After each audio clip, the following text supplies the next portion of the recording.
बिस्मिल्लाहिर्रहमानिर्रहीम। मैं सिर्फ ये ख़बर देना चाहती हूँ कि आज रात 10:30 बजे के करीब लाहौर में हमारे घर के बाहर से मेरी भाभी जो कि ज़ैन हुसैन कुरैशी की अहलिया है, उन्हें अगवा कर लिया गया है नामालूम अफराद ने।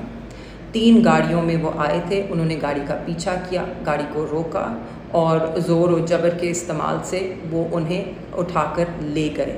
जब हमारी गाड़ी ने उनका पीछा करने की कोशिश की तो 2 वीगो डालों ने हमारी गाड़ी का रास्ता रोका, जिसके बाद ड्राइवर ने मेरी वालदा को ये मालूमात दी। उसके बाद से ज़ाहिर है सब बड़े परेशान हैं और हम सबको बड़ी तशवीश है, ख़ास तौर पे मेरी भाभी के वालिदैन और घर वालों को जो कि गैर सियासी लोग हैं। हम CCPO लाहौर के साथ राब्ते में हैं, जो ये यकीन दहानी करा रहे हैं कि वो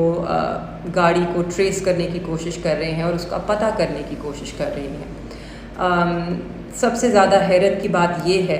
कि ये वाक़या जो वज़ीर दाखिला हैं मोहसिन नकवी साहब, उनके घर से कुछ चंद गज़ के फ़ासले की दूरी पर पेश आया है। ना सिर्फ मेरी भाभी जो हैं वो गैर सियासी हैं, वो 2 छोटी छोटी बच्चियों की माँ भी हैं। उनकी 5 और 3 साल की 2 बेटियां हैं जो इस वक्त तो सुकून से सो रही हैं, मगर जब उठेंगी तो सबसे पहले वो अपनी वालदा को ढूंढेंगी। तो मुझे दुआ है, मेरी दुआ है और मुझे उम्मीद है कि उनके उठने से पहले उनकी जो वालदा हैं, जिन्हें वो अम्मू बुलाते हैं, वो घर पर ही होंगी। इस मुल्क में इस वक्त जो निज़ाम नाफिज है उसमें ना माएँ, ना बेटियाँ, ना बहनें महफूज हैं। ऐसा निज़ाम जो है ना वो ज़्यादा देर चल सकता है और ना ही उसके चलने से मुल्क में बेहतरी आ सकती है। बेहतरी सिर्फ़ और सिर्फ तब आएगी जब आइन और कानून दोनों की बालादस्ती होगी। तो मुझे उम्मीद है कि इस मुल्क में कानून जीतेगा, अदल और इंसाफ जीतेगा, पाकिस्तान जीतेगा। पाकिस्तान जिंदाबाद।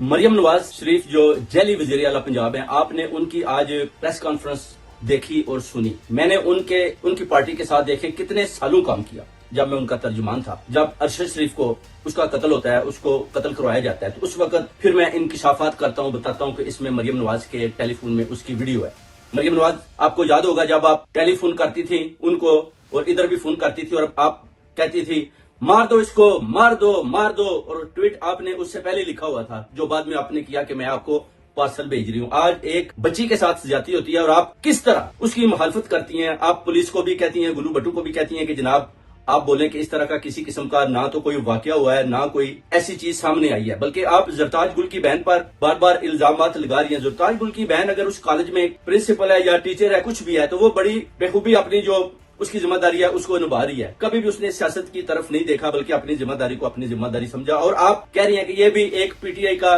करा धरा एक मंसूबा है जो आप दहशतगर्दी के तौर पर इस्तेमाल करना चाहती हैं, मगर कौम जानती है कि अरशद शरीफ के कातिल कौन है। आप इधर से उसका मर्डर करवा कर उसके बाद आप पाकिस्तान में भागती हैं, उधर जेली वज़ीर-ए-आज़म बनकर आप वज़ीर आला बनकर आपको मुसल्लत किया जाता है। उसके बाद अभी बच्ची का जो वाकया होता है, अगर आप इसको कबूल करती और बड़ी जुर्रतमंदी के साथ इसका मुकाबला करती और उन मुजरमान को जिनको आप तोहफ़्फ़ुज़ फराहम करने की कोशिश कर रही हैं उनको गिरफ्तार करवाती और कौम को बताती कि जनाब देखें इन्होंने इस बच्ची के साथ जुल्म और ज्यादती की और मैंने इनकी गिरफ्तारी लाजम की, मगर आप उनको डिफेंड कर रही हैं और आपको पता है कि अभी आपकी हुकूमत जाने वाली है। और जो आपने इन लोगों को डिफेंड करने की बार बार कोशिश की, वो भी लोगों को पता है कि आपका जो काम है वो क्या है, बल्कि आपका जो आपको ड्यूटी दी गई है वो क्या है, मगर आप अपनी ड्यूटी को सही तरीके के साथ नहीं निभा रही, बल्कि आप बार बार इन इल्जामात को PTI वाले लोगों पर लगाकर इस बच्ची के वाकये को मोल्ड करके किसी और तरफ लेकर जाना चाहती है। मगर ओवरसीज कम्युनिटी और सैयद तस्नीम हैदर ये जानता है और पूरी कौम भी ये बात मानती है कि आपने जो कारनामे अंजाम दिए, उसके अलावा इस बच्ची के साथ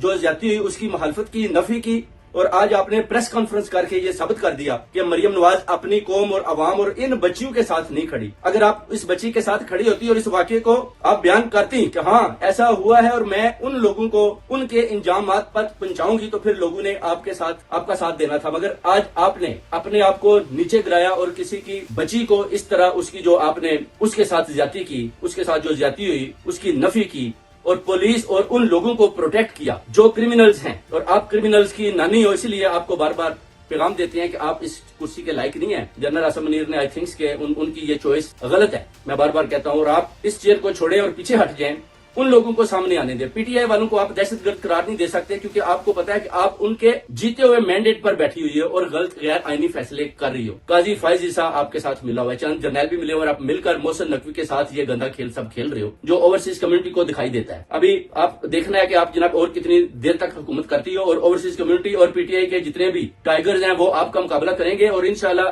اس بچی کا جو اس کے ساتھ ظلم اور زیادتی ہوئی ہے پورا سٹینڈ لیں گے، اور انشاءاللہ ان لوگوں کو کیفرے کردار تک پہنچائیں گے جو اس چیز کو چھپانا چاہتے ہیں اور جنہوں نے بچی کے ساتھ زیادتی کی۔ کسی صورت بھی ان کو معاف نہیں کیا جائے گا۔ مریم نواز شریف جو جیلی وزیر اعلیٰ پنجاب ہیں، آپ نے ان کی آج پریس کانفرنس دیکھی اور سنی۔ میں نے ان کی پارٹی کے ساتھ دیکھے کتنے سالوں کام کیا جب میں ان کا ترجمان تھا۔ جب ارشد شریف کو اس کا قتل ہوتا ہے، اس کو قتل کروایا جاتا ہے، تو اس وقت پھر میں انکشافات کرتا ہوں، بتاتا ہوں کہ اس میں مریم نواز کے ٹیلی فون میں اس کی ویڈیو ہے۔ مریم نواز آپ کو یاد ہوگا جب آپ ٹیلی فون کرتی تھی ان کو اور ادھر بھی فون کرتی تھی اور آپ کہتی تھی مار دو اس کو، مار دو مار دو، اور ٹویٹ آپ نے اس سے پہلے لکھا ہوا تھا جو بعد میں آپ نے کیا کہ میں آپ کو پارسل بھیج رہی ہوں۔ آج ایک بچی کے ساتھ زیادتی ہوتی ہے اور آپ کس طرح اس کی مخالفت کرتی ہیں۔ آپ پولیس کو بھی کہتی ہیں، گلو بٹو کو بھی کہتی ہیں کہ جناب آپ بولیں کہ اس طرح کا کسی قسم کا نہ تو کوئی واقعہ ہوا ہے، نہ کوئی ایسی چیز سامنے آئی ہے، بلکہ آپ زرتاج گل کی بہن پر بار بار الزامات لگا رہی ہیں۔ زرتاج گل کی بہن اگر اس کالج میں پرنسپل ہے یا ٹیچر ہے، کچھ بھی ہے، تو وہ بڑی بخوبی اپنی جو اس کی ذمہ داری ہے اس کو نبھا رہی ہے۔ کبھی بھی اس نے سیاست کی طرف نہیں دیکھا بلکہ اپنی ذمہ داری کو اپنی ذمہ داری سمجھا، اور آپ کہہ رہی ہیں کہ یہ بھی ایک پی ٹی آئی کا کرا درا ایک منصوبہ ہے جو آپ دہشت گردی کے طور پر استعمال کرنا چاہتی ہیں، مگر قوم جانتی ہے کہ ارشد شریف کے قاتل کون ہے۔ آپ ادھر سے اس کا مرڈر کروا کر اس کے بعد آپ پاکستان میں بھاگتی ہیں، ادھر جیلی وزیر اعظم بن کر وزیر اعلیٰ بن کر آپ کو مسلط کیا جاتا ہے۔ اس کے بعد ابھی بچی کا جو واقعہ ہوتا ہے، اگر آپ اس کو قبول کرتی اور بڑی جرات مندی کے ساتھ اس کا مقابلہ کرتی اور ان مجرمان کو جن کو آپ تحفظ فراہم کرنے کی کوشش کر رہی ہیں ان کو گرفتار کرواتی اور قوم کو بتاتی کہ جناب دیکھیں انہوں نے اس بچی کے ساتھ ظلم اور زیادتی کی اور میں نے ان کی گرفتاری لازم کی، مگر آپ ان کو ڈیفینڈ کر رہی ہیں، اور آپ کو پتا ہے کہ ابھی آپ کی حکومت جانے والی ہے، اور جو آپ نے ان لوگوں کو ڈیفینڈ کرنے کی بار بار کوشش کی وہ بھی لوگوں کو پتا ہے کہ آپ کا جو کام ہے وہ کیا ہے، بلکہ آپ